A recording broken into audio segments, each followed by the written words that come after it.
আজ চলে এসেছি বাঙালির সবচেয়ে আবেগপ্রিয় লোভনীয় খাবার বিরিয়ানি নিয়ে। তো আজ এসেছিলাম আমরা দিবাপিতে। দাদা বৌদিতে তো বিরিয়ানি তোমাদের সঙ্গে শেয়ার করেছি, চলো আজকে দেখা যাক দিবাপির বিরিয়ানির স্বাদ কেমন। তো চলো তোমাদের সবার প্রথমে আগে আমি প্রাইসগুলোকে শেয়ার করে দিলাম।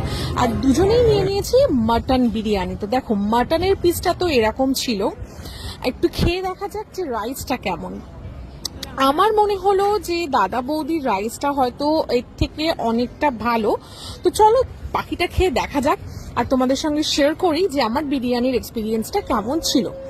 অল ওভার আমার মনে হয়েছে রাইসের কোয়ান্টিটিটা এর থেকে দাদা বৌদিতে অনেকটা বেশি ছিল, এবং রাইসের যে কোয়ালিটিটাও বা রাইসের যে স্বাদটা সেটা আমার দিবাপি থেকে দাদা বৌদিতে কিন্তু বেশি ভালো লেগেছে।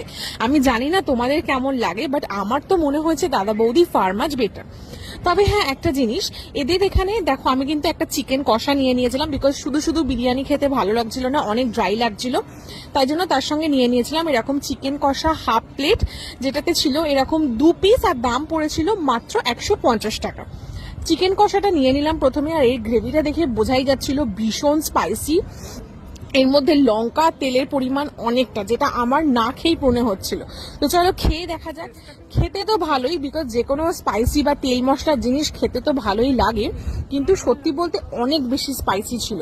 আর একটা জিনিস তোমাদের যেটা বলছিলাম, এখানে কিন্তু বিরিয়ানিটা আসার আগে সবার প্রথমে তোমাদের ঢোকার আগে বিল করে নিতে লাগে তোমরা কি খাবে। তারপরে হ্যাঁ, অবশ্যই তোমরা ওপরে এসে এক্সট্রা অর্ডার দিতে চাইলে দিতেই পারো, কিন্তু টেবিলে বিরিয়ানিটা সার্ভ করার আগে এনারা কিন্তু বিরিয়ানির পিসটা কেমন হবে সেটা কিন্তু জিজ্ঞাসা করে নিয়েছিল, যেটা কিন্তু দাদা বৌদিতে জিজ্ঞাসা করিনি।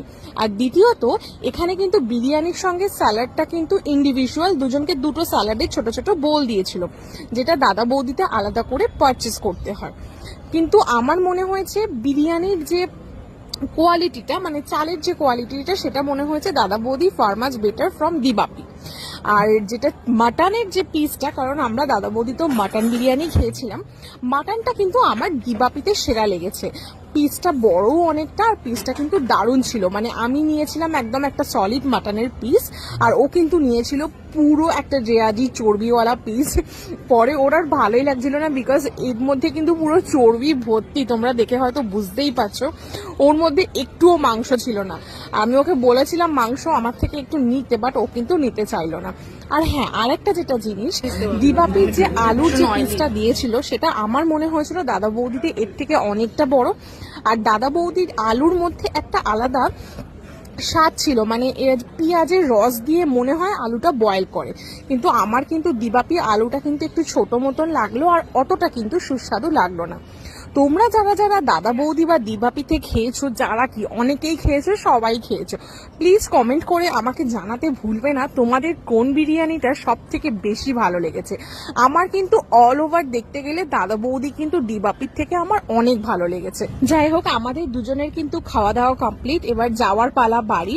তোমাদের কিন্তু ভিডিওটা কেমন লাগলো অবশ্যই কমেন্ট করে জানাতে ভুলবে না। চলো তাহলে টাটা, আজকের ভিডিওটা এখানেই শেষ করছি। হ্যাঁ, আমরা কিন্তু এসেছিলাম সোদপুরের দিবাপি আউটলেটটাতে, কিন্তু একদম এক্সপ্রেসওয়ে কাছে।